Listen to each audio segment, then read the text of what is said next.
महादेव। जय मैया गौरी पार्वती के चरण में प्रणाम करती हूँ, मेरा प्रणाम स्वीकारो स्वीकारो। अपनी माता पिता के चरण में प्रणाम करती हूँ, मेरा प्रणाम स्वीकारो। गणपति बप्पा के चरण में प्रणाम करती हूँ, मेरा प्रणाम स्वीकारो स्वीकारो। गुरु भाई गुरु बहनों, एक कथा सुनाती हूँ। कथा अच्छा लगे तो वीडियो को लाइक सब्सक्राइब जरूर कीजिएगा। हर हर महादेव। एक माँ बेटी रहती है। माँ बहुत बेचारी गरीब रहती है। गरीब दुखरा मजूरी करके अपना बेटी के पोसती पालती है, शादी ब्याह भी कर देती है। और उसका पिता इस दुनिया में नहीं रहते हैं, शादी कर देते हैं। क्या वो बेटी बहुत होशियार चालाक चतुर रहती है। ससुराल चली जाती है और शिव चर्चा में बहुत माहिर थी। छोटी गो से शिव चर्चा में जाती थी। ससुराल भी जाती है तो बिना पूजा कैले मंदिर गए, खाना भी नहीं बनाती थी और नहीं खाना खाती। सुबह उठ के अपना खाना भी बनाती थी, बना के अपना मंदिर चली जाती थी। उसका पति ड्यूटी जाते थे। एक दिन के बाद हुआ कि मंदिर मनुष्य सवेरे उठने में लेट हो गया। खाना बनाई और मंदिर चली गई। मंदिर से आते आते थोड़ा लेट हो गया। उसका पति बोलते हैं कि खाना बन गया, तो बोलते हैं कि हाँ खाना तो बन गया। और ऐसी पूजा के थाली ले ले हाथ में। उसका पति पूरा चिढ़ गए, क्या चाहिए कि मेरा ड्यूटी जाने पर लेट हो रहे हैं, आप तो पूजा पाठ करने में माहिर हो। क्या करते हैं कि डंडे उठा के और 2-3 डंडे धर देते हैं। जब डंडा से धर देते हैं तो एक पत्नी रहती है तो चिड़चिड़ा जाती है, वो थाली फेंक देती है गुस्से में। और वही थाली मुंह पर जाके पति को लग जाते हैं। जब पति के लग जाते हैं, इसका सास रहते हैं तो बोलते हैं कि अरे ये तो बहुत हरामी बहू है, इसका घर से निकाल दो, इसका घर में रहने देना है। ये मेरा बेइज्जती करता है, मेरा बेटा के मार दिया, मेरे बेटा के गाली दे दिया, ये मेरा बेटा घर से निकाल दो, ऐसा बहू नहीं चाहिए। क्या करते हैं बेचारी रोते उसका रोते भी रहती है। कितनों भी कोशिश करते हैं माफी मांगने, बाकी उसका बोलने के मौका नहीं मिलता है, घर से निकाल देते हैं। वैसे करते करते 3 साल बीत जाते हैं। उसका सास ससुर रहते हैं तो बोलते हैं कि इसका 3 साल बीत गया, इसके चलते मेरा बहू बेटा का शादी नहीं हो रहा है, हम दूसरे बहू लाएंगे, ये बहू के छोड़ देंगे। अब ये किसका बाप मेरा क्या दे दिया है, का दहेज दिए है, इसी दहेज के मेरा दूसरे शादी कर देंगे तो उसका तिलक भी मिलेगा, दहेज भी, हर चीज मिलेगा, इसका छोड़ दो। सभी दबाव चताव करके उसका तलाक के पेपर तैयार करवाते हैं। जब तलाक के पेपर तैयार करवाते हैं, कोर्ट में जाते हैं तो देखते हैं पति के मुंह देखते हैं, पत्नी तो वो रोती है, हर आंख से आंसू गिरते हैं। अब पति भी देख रहे पत्नी के तो उसका भी आंसू टपक जाते हैं। तो जब तलाक खुलाक हो जाते हैं, रिश्ते मेहमानों सब रहते हैं तो सभी तलाक दिवा देते हैं। वहाँ से जो घर आने लगते हैं तो रास्ते में जैसी देखते हैं तो अपना पति के मुंह देखते रहते हैं, बाकी कुछ भी नहीं बोल पाती है। ये लड़का भी देख रहे हैं उसका पति कि अरे ये तो उदास है।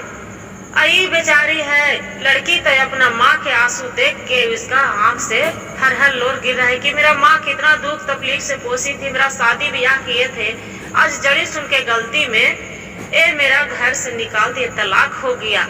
बाकी कुछ भी नहीं बोलते हैं, ऐसी रोते रहती है। वहाँ फिर क्या करती है कि उसका पति देखते हैं तो वो समझ जाते हैं, कहते हैं भोलेनाथ की कृपा। जाके अपना पति के पूछते हैं कि आप बहुत खुश है ना, जे आज के बाद आजाद रहना, बिंदास रहिएगा, मेरे से आपको आजाद हो गया है, कोई दबाव चताव नहीं है। पत्नी हर रोते बोलती है कि जाइए ना, आप भी मेरे से होशियार ले लेते, आप भी खूब आराम से रहिएगा, आप खूब बिंदास रहिएगा, जहाँ जाना मन है जहाँ जाइएगा, और सुबह उठ के खाना सबसे पहले खा लीजिएगा। आपको तो हम खाना देने में लेट करते थे, हर चीज से मेरा दुख होता था मेरे से। वो इतना सुनते हैं तो पति भी आंख से आंसू उसका टपक जाते हैं।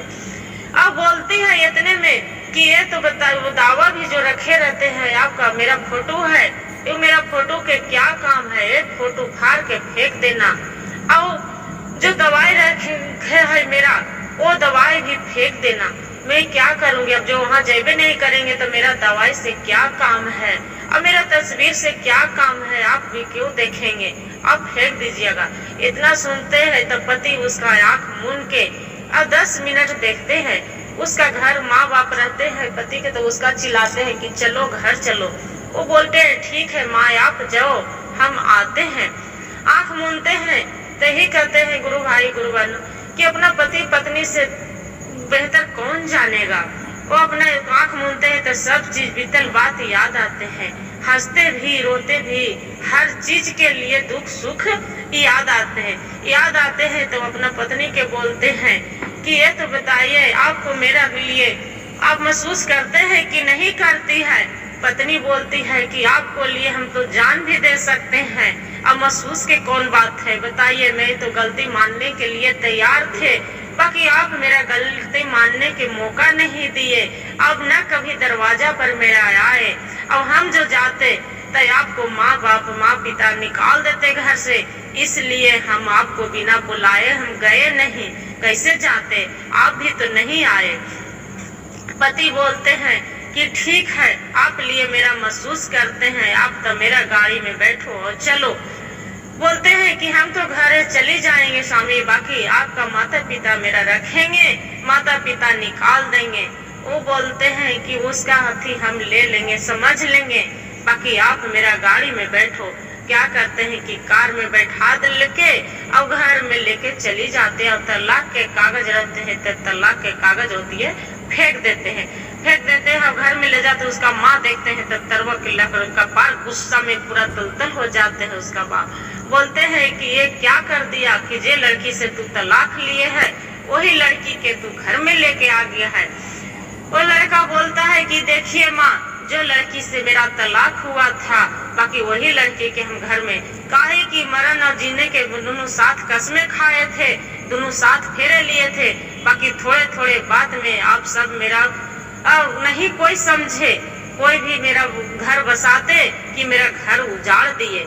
इसीलिए आज के बाद हम दोनों चाहे कितनों हम लड़ेंगे और चाहे कितनों झगड़ेंगे, चाहे कुछ भी करेंगे, बाकी मरेंगे तो साथ और जिएंगे भी तो साथ है। आज के बाद हम कुछ भी नहीं होने देंगे और दोनों साथ में रहेंगे। इसी के चलते माँ बाप के बात मुँह में रह गया। अपना दोनों पति पत्नी हंसी खुशी से जीवन बिताने लगे। हर हर महादेव। जैसे एक पति पत्नी पर दया किए थे, एक गरीब माँ पर दया किए थे, वैसी सब पर करिएगा प्रभु।